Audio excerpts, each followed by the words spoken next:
Chuck D, Public Enemy #1. Eddie D from Hollis. Yes, sir. We are in the building.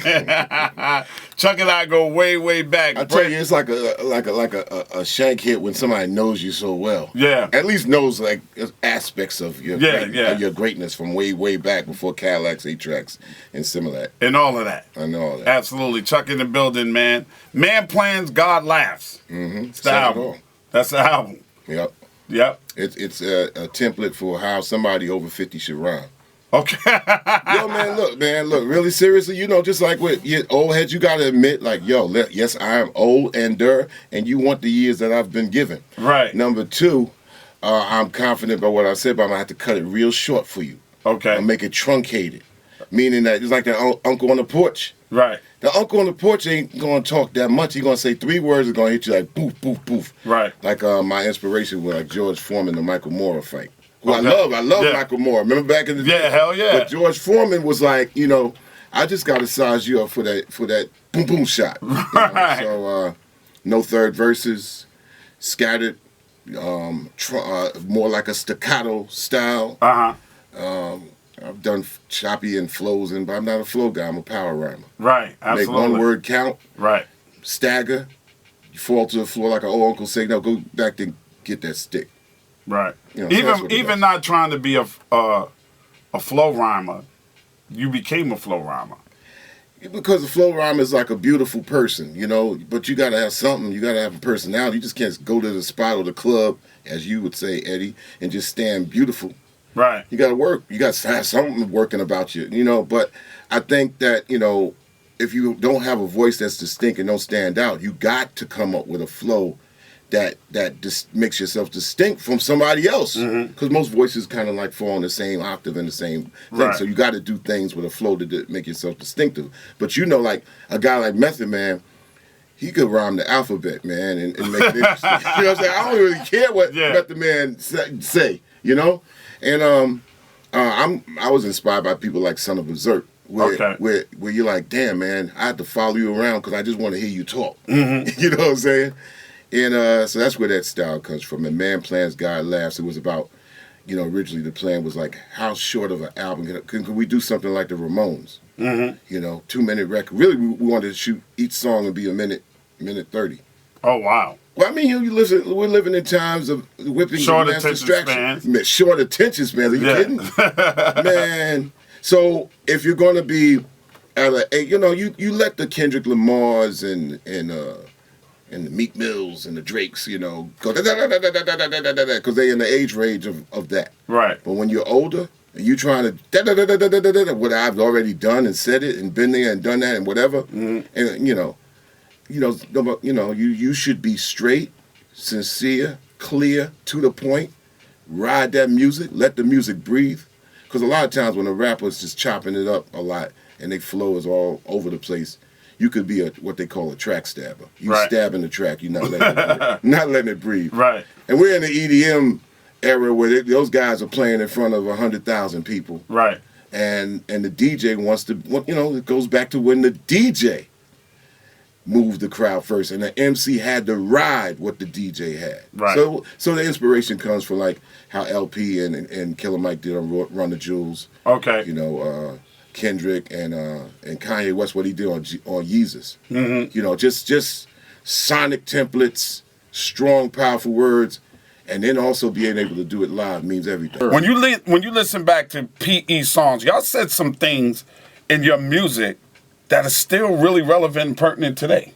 Yeah, because in music time it's long, but in lifetime and in social times it's not long at all. Technology has moved on, you know, where gadgets didn't exist maybe 15 years ago, but that's not real time. Real time is how people live day to day. The things that's even, can they raise their kids as they grow into adulthood? Can they get an understanding of who they are? Can they get an understanding of where they lived? Do they feel they got equal rights? I mean, do they feel like equal human beings? Do they get a chance to even feel that they're part of the world? Do they see the world? I mean, this new world order is ugly, man. They're trying to look, man. If these governments, if they can keep human beings in one spot and keep you nailed to the turf, they would like that to happen. They don't want human beings to move around the damn planet. Right. That's why I tell people I'm an earthicist. I address that on Man Plans, God Laughs. I'm an earthicist and I'm a culturalist. I'm not a citizen of no damn place on the planet Earth but the planet Earth. Right. Because when you move around, right, you start understanding each other. First thing they want to do is give you the Kunta Kinte, cut off the half of your foot, especially if you're black. They don't want no black people to move around the damn planet. At all. You get a better understanding of other people's culture and life if you move around the planet. Man, Public Enemy, we've been 101 countries and been on 102 world tours. Jeez. We're noted in places like Brazil, like the guys that brought it down there for them everywhere. And like, you know, United States is one country, but everybody in this place, this 2,000 by 3,000 mile, 48 state box, thinks that it's bigger than what it is. Right. It's no different when you go to the UK and they think it's bigger than what it is, and it's really an island, you know, in the middle of the North Sea or whatever. So you got to think, you know, the world, and now people got the gadgets to communicate to the world. So use it, other than just, you know, shooting selfies and ussies. You know what I'm saying? I mean, it's you know. You got a gateway to the world. I tell people all the time, you part of the hip-hop world, getting a passport right now is probably cheaper than getting anything else. Your hair, your rims. Especially when he's you know what I'm saying? And your phone bill. So get a passport just to have one to open up your state of mind. And you'll find out that a lot of the people that you say, I don't hear so-and-so no more. Well, I do hear them. I hear them on Backspin. Where else are they playing? They everywhere else when they got that passport around the world. And you know, and the first time I had a chance with my crew, I told them, I said, look, we might not be big ever in this country. Because we'll let this country have the truth. But you know what? And you could color us true. But like in the words of Sly and the Family Stone. But the thing about it, what we're going to do, we're going to set our foot out and get this passport and go our first year. The minute they said, look, man, you guys got a group, we out of here.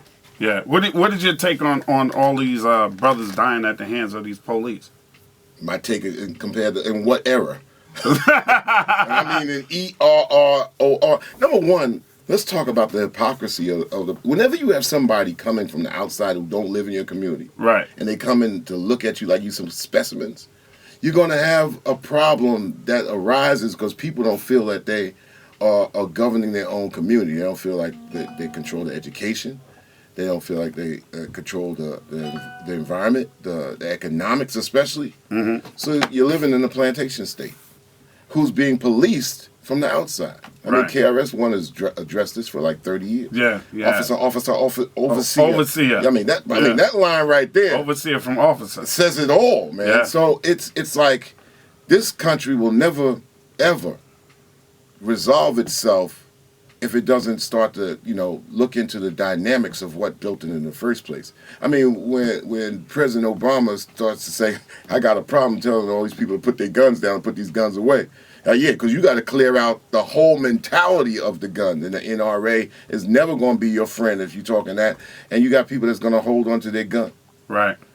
And this is going to be the country that's going to be the place that's going to, just seriously going to be a state. It's going to be confusing, especially in the next 5 years into the year 2020. We're supposed to be clear vision. Mm-hmm. Well, you saw that monstrosity last night on that, whatever, GOP plans, God laughs. But, I'm looking on international news and they're saying that Donald Trump ripped shit.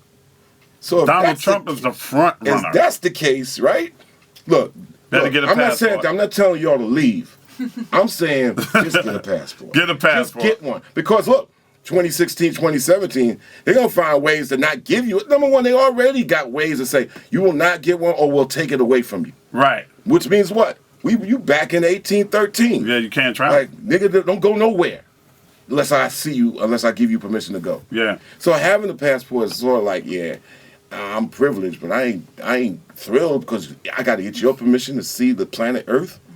That's quite alien, isn't it? Yeah, it is. Sure is. Chuck D in the building. Chuck D in the building. Big up to my man Gary G. Wiz, and we put the Killer Mike LP type of thing on it, and I told him, I said, it's dedicated to his dad and Flavor's moms who passed last year. Okay. So that was, the emphasis behind this sonic assault, and say, we're gonna hit different sonic templates and different styles and go at it this summer, and that's where it's from.